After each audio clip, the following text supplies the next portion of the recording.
New Thought Media Network. We are a global broadcast network of positive music, media, and entertainment, inspiring humanity's evolution along the journey of enlightenment and creating a world of love, peace, empowerment, and prosperity for all. New Thought Media Network. Positively inspiring.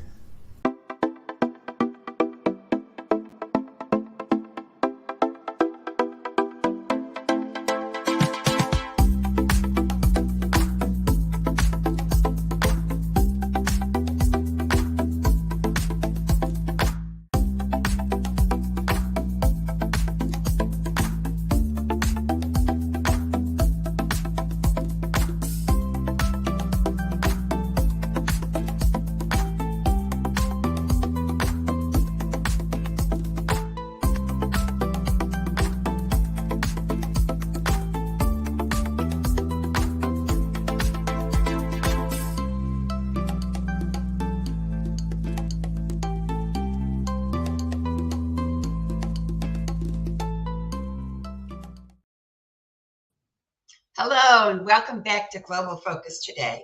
I am Reverend Dr. Sharri Johnson, your host, and we have an amazing guest today. I am so impressed with this lady because she has already done the number one thing on my bucket list. She has met the Dalai Lama. And that's just the tip of her iceberg. Reverend Dr. Carnes has a very varied background, and she gives global ministry the global.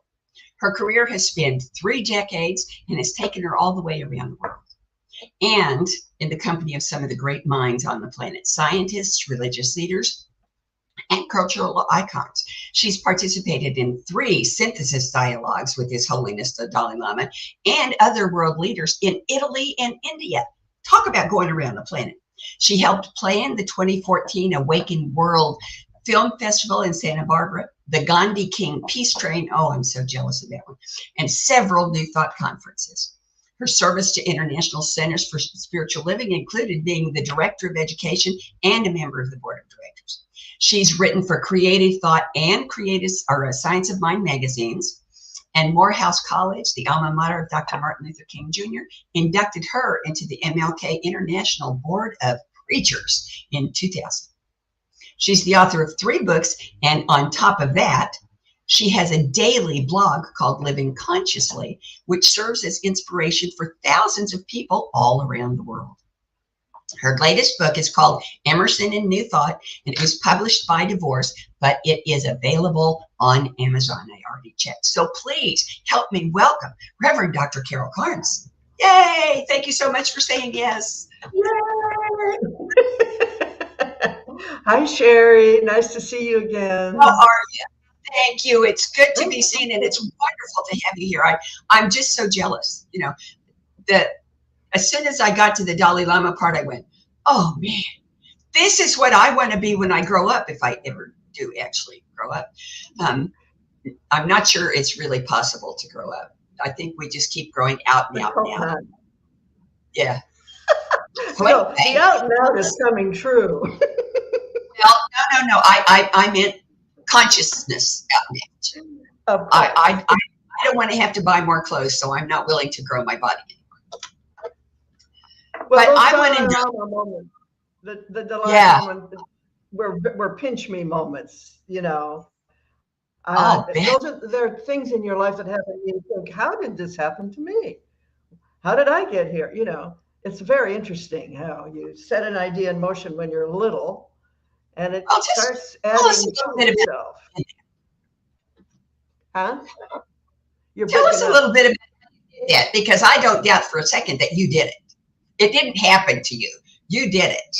You manifested that experience, and a lot of what we do is unconscious. But this week on Living Consciously, I wrote something about it. I want to just read it briefly because it's just a little way to explain it myself a little bit. It said, I never truly believed in God of the Bible, but that didn't make me an atheist. It made me a seeker. I had a feeling there was something knowable about life that would explain who I am, who we are, and what this is all about. Even as a child, I felt the presence of something beyond, something bigger, and felt I was part of it somehow.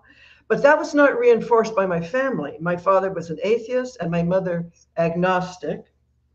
As a young girl, I was asked if I believed in God, and I said, yes, but it's not a man in the sky.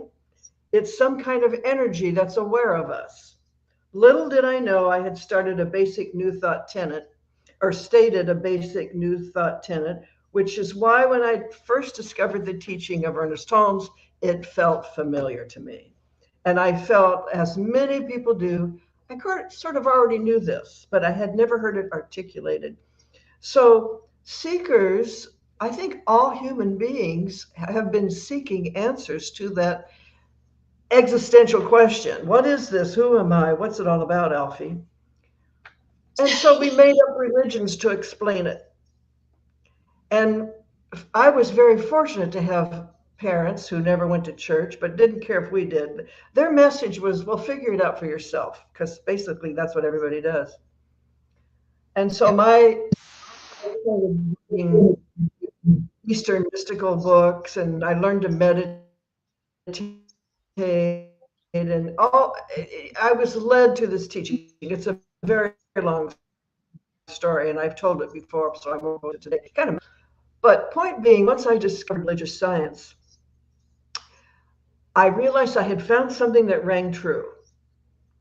And I kept waiting for the false note, and it never happened. I kept waiting for the other shoe to drop, and it never happened. It was so empowering, and it was so much in line with the latest science, and is really in line with it today, that I just kept at it. And I started taking classes, and I wound up being a minister. Not because I ever wanted to run a church, because I wanted to teaching. I knew it had changed me, that it had opened me up, and I knew it could do that for many, many people. So that's kind of the lineage, or the through line, I should say, to how I became a teacher of this teaching. I think one of the big differences between New Thought ministers and ministers in other traditions is what you just said. We're not telling people what to do, we're the teachers. And all we're really doing is introducing them to, as you said, I had exactly the same response the first time I read Ernest Holmes. Well, I already know this. Why have I never heard anybody say it before? Because I already know this is true. And that's the interface that we provide. And you provide it in spades. It's a very common. I mean, Science of Mind magazine. And tell us about your 3 books, all 3 of them, not just the latest one, though I only put the latest one on a banner. Well, the other 2 are available. The first one was called The Way In, and really it was a response to people saying, why don't you take these living consciously daily things and put them in a book? And someone offered to do it for me, and they did. And that was in 2010, so that one came out. But it's, like most spiritual ideas, it doesn't go out of date. So people are still finding it useful. You can open it to any page, and it's just a mini essay on life, and usually something practical that you can use in your own life. The second book is a very sassy novel that I wrote. This is a magic thing. I wrote it in 3 sittings. In the foreword to the book, it explains this, that one day in Canada, when I lived in Canada, it was snowing outside, and it was too cold to go anywhere, and I didn't have any meetings. And so, because everybody had been prompting me to write a book, and I had been resisting mightily, I decided to go sit at my IBM Selectrix. This was 1997. And I decided to type the first thing that came into my mind. And I typed for 12 hours. And this story emerged, and I set it aside. And a month later, I sat down and typed for another 12 hours. And it happened a 3rd time, and the book was done. And I sent it to my friend Jane Claypool, who was a very well-known author. She'd written over 100 books.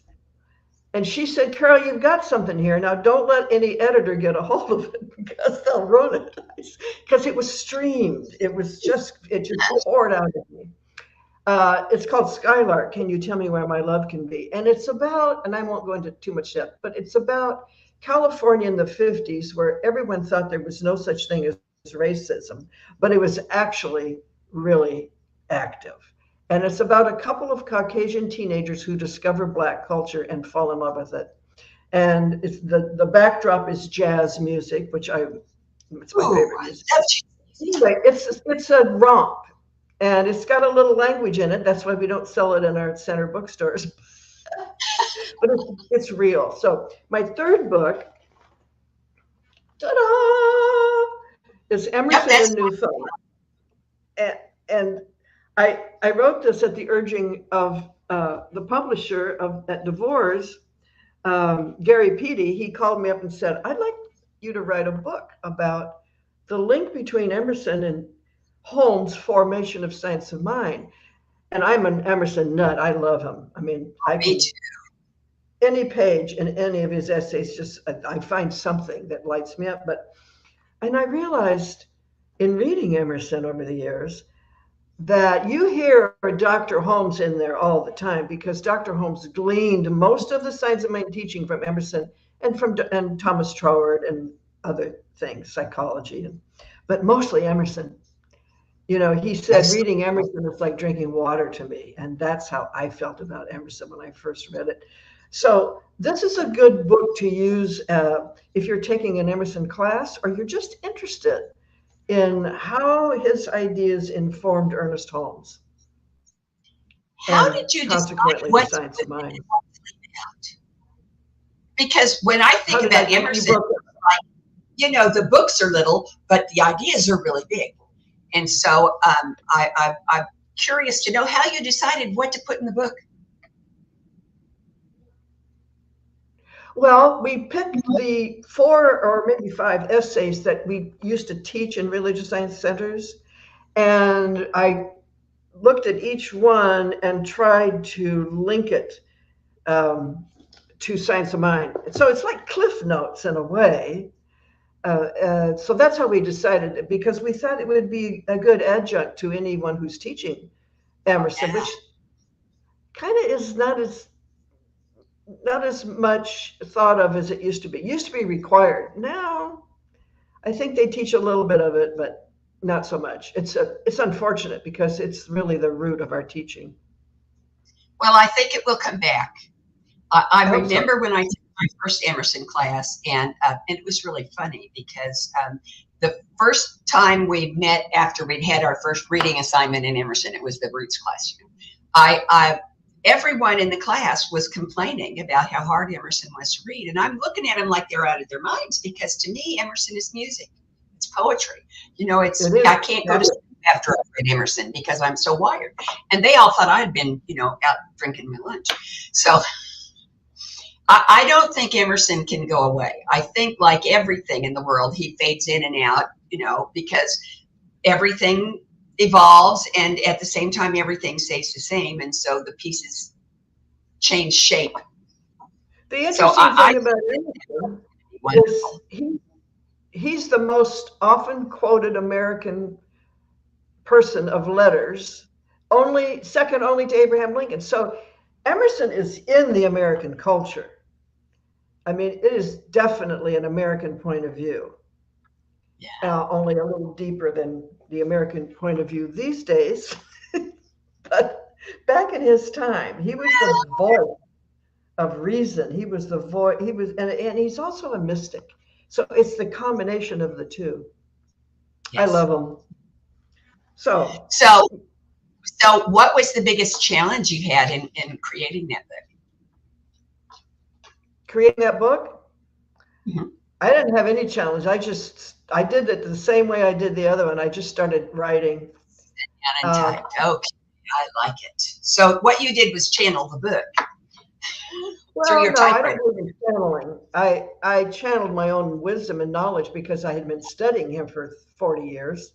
So it's all in there. You know, it's like if you ask a ballerina to talk about ballet, she could talk for 4 days probably. or a musician can talk about music because it's embodied. Yeah. So I had so embodied Emerson, and I don't mean to the point I'm an Emerson scholar. I'm not. I have friends who are, though, but I'm not. But to the point, I could explain it to other people. I could help people see the value of reading Emerson. And I think that's what you have to be if you're a minister teaching it. You have to be in love with it yourself. Because I've had students say the same thing. I just can't get it. And then after they take my class, they say, I get it. Because you present it as poetry. It's not a linear word by word. You get the flavor of it. Oh, he's so alive. Anyway. And not from the bio information that I got, but from listening to you talk, that you've been doing a daily blog for 14 years. Oh, it's longer now. I started in 2005. Oh my heavens, almost 20 years. Yeah, every day. And you never run out of things to say. This is pretty amazing. I don't know if it's amazing or not, but no, I never run out of things to say. And if I can't come up with something immediately, I open Emerson. And the other guy I love. I love that. I love that. I was going to say, the other one I love is Marcus Aurelius. I quote him a lot too. That guy, he was a Stoic, but he had some great ideas. Anyway, I'm sorry, I talked over you. What were you going to ask me? That's okay. I was just going to say, it sounds to me like writing is pretty much like breathing for you. And so we should be anticipating more books coming down the pike. And I'm just curious if you have any idea what they're going to be. I have an idea for one. It's cooking. And where can I get that sassy novel? I'm sorry, what? And where can I get that sassy novel? You can get it Skylark, can you tell me? You can buy it directly from the publisher. It's a self-published book. Lulu.com, and just put in my name and Skylark, because there are other books named Skylark. Mine is Skylark, Can You Tell Me Where My Love Can Be? Okay, I have to read that book. That's just all there's to it. Most women love it. And are you thinking about writing any more novels, or are you just going to focus on spirituality and consciousness? I think in today's world, spirituality and consciousness really needs to be out loud and spoken. And the other thing is, I work by inspiration. I don't really plan things. I don't have goals. I just something occurs to me and I'll write about it. I've kind of trained myself to do that, I guess, over the years, but it's just my nature. I trust the unseen. I trust the creative intelligence, and I'll ask it for an idea sometimes, and something pops. But in today's world, I think and you want to talk about what we're seeing in today's world?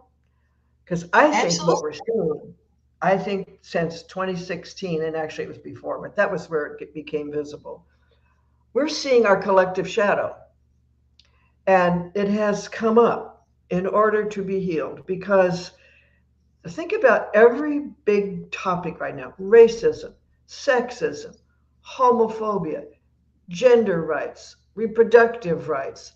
All of these things have been fomenting in the collective unconscious forever, and most people refuse to talk about them. Actually, religion's one of them too. People refuse to talk about them. But new thought, and I'm saying all of the contributors to progressive thinking, spirituality, secular spirituality is where we're going, by the way. We'll talk about that in a minute. But it's the light, and it pushed the shadow up. And now we're talking about all those things. And when you start talking about hard subjects that hit people emotionally and reactively, you're going to have some chaos. You're going to have a mess for a while. And you're going to have leaders emerge who are trying to suppress the new. That's what's going on. And if we can see it as something we're doing, not something they're doing to us, will have much more say so, much more power. And if we are people like you and others who watch your program, who really believe in consciousness and really believe that consciousness precedes form and experience, then we ought to be affirming, meditating, and speaking this truth all the time. And that means in your daily conversations. And I know it's not easy because people say, I don't want to talk about that stuff. People get mad. I say, just stand there and let them talk. And then you can say, that hasn't been my experience, but let me share what I believe. And they'll listen if you don't react. We have to be the voice of reason. And anyone who cares about the planet needs to be vocal about recycling. And like, I'll give you an example. We just got a recycling bin in our apartment complex. It's not something they do for apartments. They do it for residences. But we finally got it. We got one for organic and one for recyclables. And I'll be darned if people aren't pouring all the trash in the organic one. And I went to the office the other day and I said, you need to communicate this better. People don't know what that means. You got to say it more than once. And the same thing is true about these conversations we're meant to be having now. We must state our inclusive, grateful, compassionate truth over and over and over. We're not trying to convert people into a new religion. We're trying to empower humanity to awaken to its own spiritual truth and what could come from that. Imagine, John Lennon said it, no religion. What would happen if we didn't have superstition and dogma running things? What would happen if people weren't bowing down to outer powers, but were turning into an inner power? The world would be completely different. And I think it will be. I might not be around to see it, at least in this form, but it's going to happen because it's evolution. It has to happen. It's, the old book, grow or die. Huh? You just used a phrase that I have heard over and over for my whole life, and I heard it differently this time. So I want to share with you what I heard, because you said we must be the voice of reason. And reason in that context means intelligence and understanding and connection and consciousness. But what I heard was why. The question that every child learns to ask before any other question is why. And that's where ministry comes into play for me. It's the place where we try to connect the voice of reason with the reason why. Yeah, unfortunately, this is controversial, but that's me. The majority of new thought centers these days are so focused on building a congregation, so focused on paying the bills, so focused on being inclusive, interfaith, that they have lost the new thought message. They don't think is good enough all by itself. Well, it is, and it's also inherent in the esoteric core of every religion. It's the exoteric that got misunderstood and, like mindless ritual. So I see that the movement itself has gotten off track because because we became churches, which we never should have. It should always have been secular spirituality, which is the name of the game now.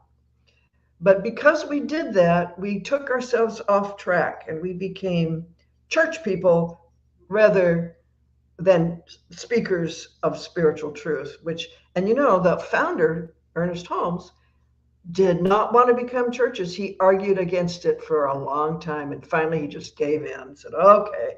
He was an institute of metaphysical studies, secular spirituality. And I just started hearing that term in the news.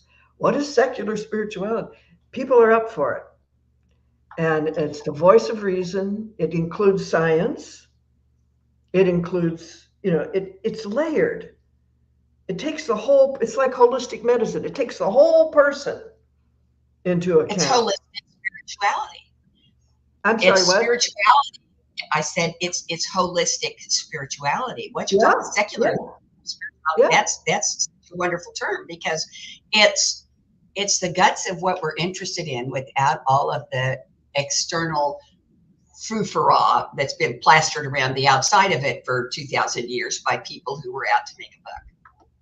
Thank you. That is so true. Plastered onto it. And so I'm not saying this is easy to stick to it.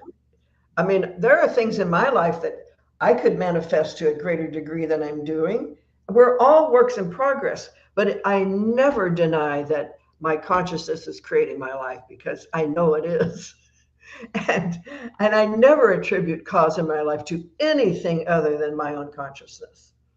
And I am I was thinking today while I was getting ready about how if you told someone not in this teaching that we're all one, they would say, what are you talking about? You're there and I'm here. Yeah, our physical bodies are separate, but our minds aren't. We're all one at the level of consciousness, at the level of the great I am, you might say. And so we jointly and separately, or individually, create our reality. So we're a part of the greater while we're also on our own, so to speak. Yep. And that just scares the living just out of a lot of people. Yeah. I think the thing that has helped the traditional landlocked, I call them lockstep traditions, faith traditions, has kept them going for so long, is that you may not like what's going on, but you at least know what it is. You know what to expect. You know, here's the big one. You know who to blame. Well, it's like being in an abusive relationship. Why don't people leave? Well, they don't because know they're they can. They're afraid. What do I do with the kids? What do I do for money? I've seen too many women stay in really abusive relationships because of they had their bills paid. And it's understandable, but it's not the only option. That's the thing, you know. And oddly enough, probably I should put quotes around oddly enough. That's why those are the people who most need to hear about secular spirituality. I know, because they are so far away from we are all one, that there's the rest of the world, and here's me over here by myself all alone with no one to look out for me. And bridging that gap is not something large organizations can do. It's something that has to be done one person, one heart, one mind at a time. Yeah, and it has to be in teachers who are really wanting to awaken people through the teaching. Not that the person does it, but through the teaching. Like I said, people back down too easily when they're challenged, and they won't stand and stick to it. But I think secular spirituality, which will not disallow science as religion has in the past, will help a younger generation be okay with this conversation. If there's a little bit of quantum physics in it that says, quantum physics says to a point, this is an observer participant universe. You observe your perception and you participate in it. And if you withdraw your perception and your participation, your life changes. The universe requires our perception to function in this particular dimension. People say, well, what's the purpose? The purpose for us.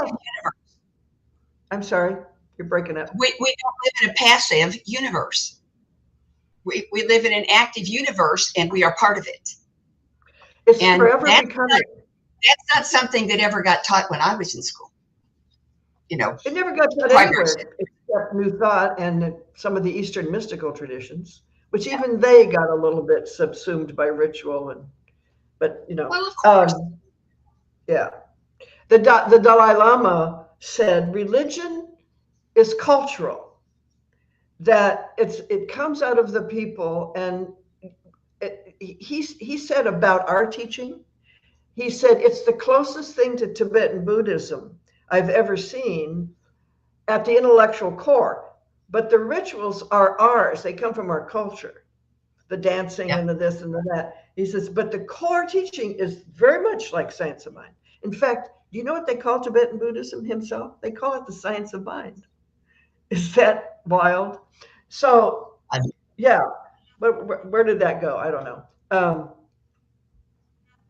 Back to standing your ground and being clear enough to say, I don't have all the answers. Let me just read my last paragraph here. It says, being human is a grand and glorious adventure full of pain, pleasure, highs and lows. It feels like we are an extension of a more universal consciousness that is doing its own seeking, experiencing physical reality without judging any of it by means of us.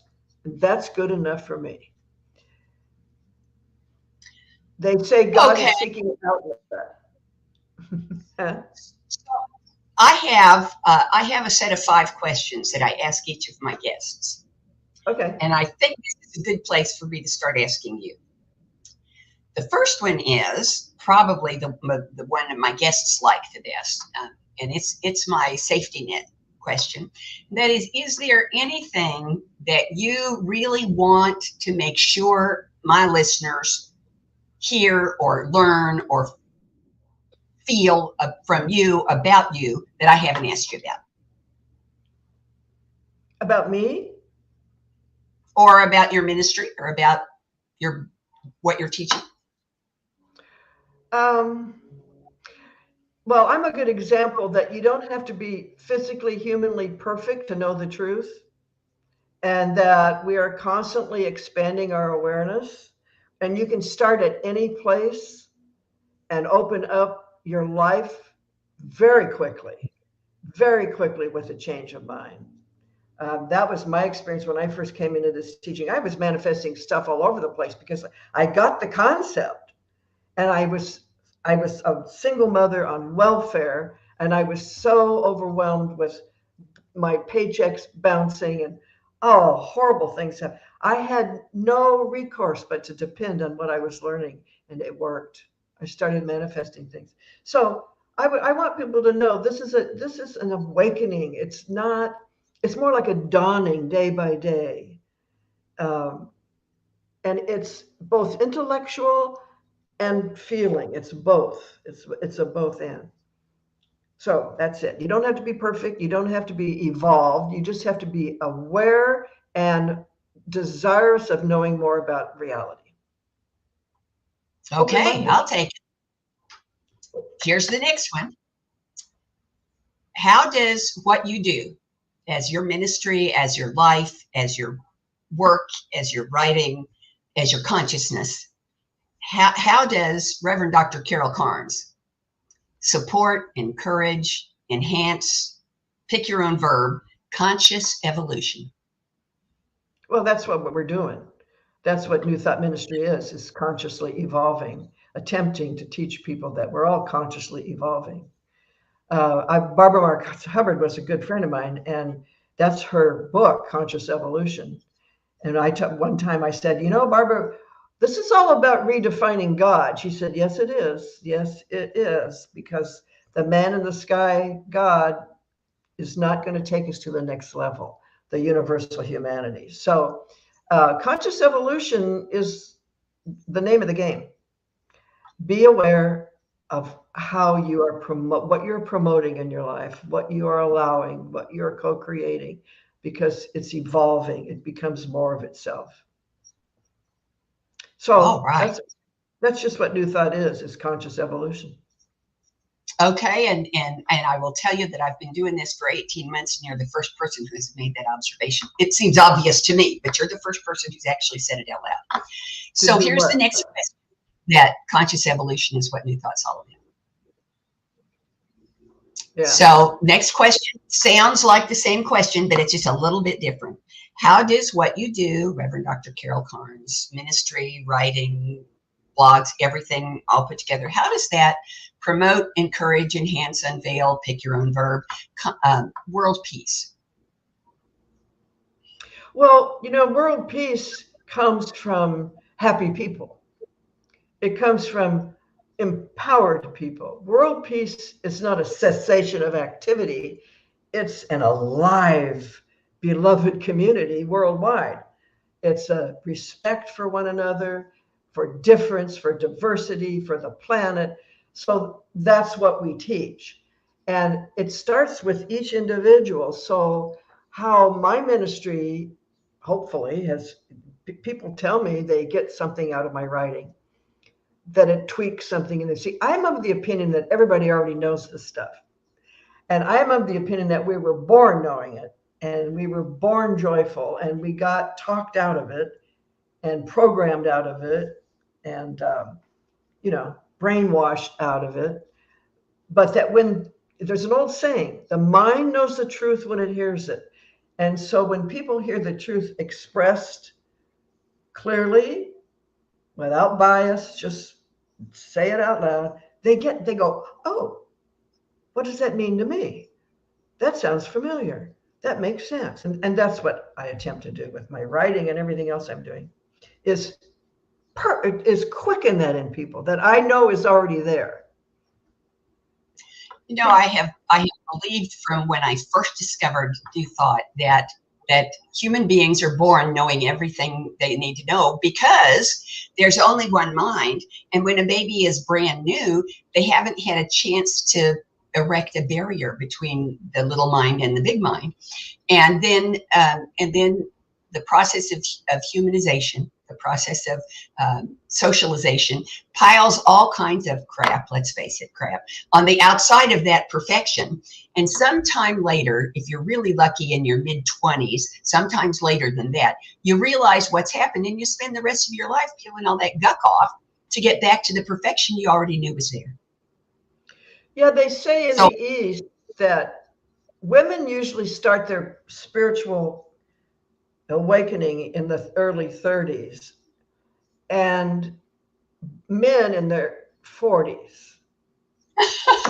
Well, we always are ahead.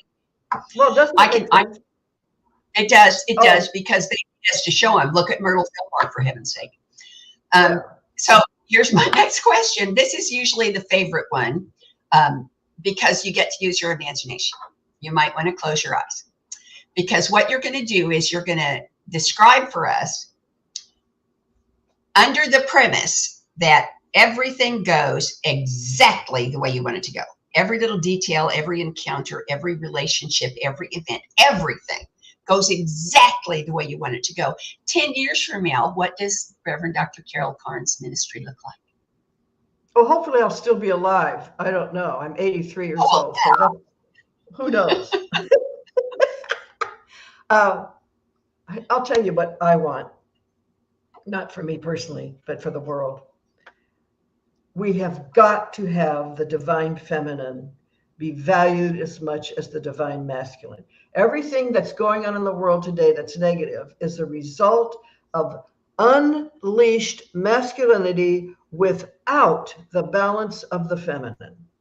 And that's a recipe for toxicity and violence and crime and lack and greed. All of those things come from masculinity that is not in balance with femininity. And that doesn't mean it's men's fault. It means that power has pushed the males who represent masculinity to the forefront and left the female who represents feminine subjugated to terrible abuse. But the truth is, each of us has both of those. In the one version in the Bible, it says, let us create them in our image and likeness. Masculine and feminine are the two energies of being. And when you live without one or the other, you're way out of balance. And the world right now is way out of balance. And what we're seeing is toxic masculinity at its worst. So the rise of the feminine. And the feminist movement, I got to go off on my soapbox a little bit here. It was never about women playing football or not. Fine if they want to. It was always about having a voice at the table. It was always about the valuing the feminine perspective in every policy and decision making. We have never been at the table. And the women who pushed the ceiling a little bit usually had to become more masculine in order to even be in the room, because the feminine aspect was ridiculed, it was laughed at. You know, there was a thing on Facebook the other day where somebody asked, what is it you really want the answer to? And I wrote, why are men so afraid of the feminine? It's a good question. Yeah. And it's led to homophobia. Oh my God, it just goes on and on.